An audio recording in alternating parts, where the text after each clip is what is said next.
चार सबैजनामा ह्याप्पी होली। यो traveller March 10 तारिक यानि कि नेपालको फागुनको 26 गते रामपुरदेखि रुपडिया बाटो जाँदैछ।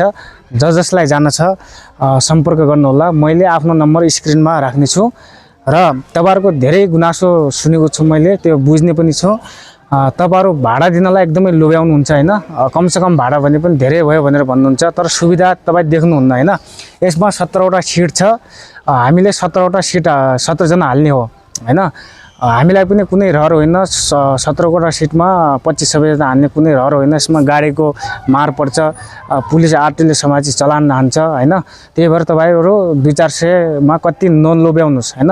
त्यही भएर अनि भाडा दिनुस्, हामी सिट बाइ सिट हालेर टक्क पुर्याउँछौं। त्यसमा हाम्रो जिम्मेवारी, हाम्रो दायित्व हो हैन। भाडामा पनि तपाईहरु तलमाथि गर्ने अनि हामीलाई सुविधा भएन गोलियामा कोच्यो भनेर नानाभाती कुराहरु गर्ने त्यो पनि सुहाउँदैन हैन।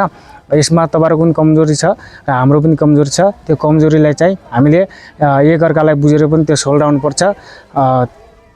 यही भन्न चाहे। हस्, धन्यवाद।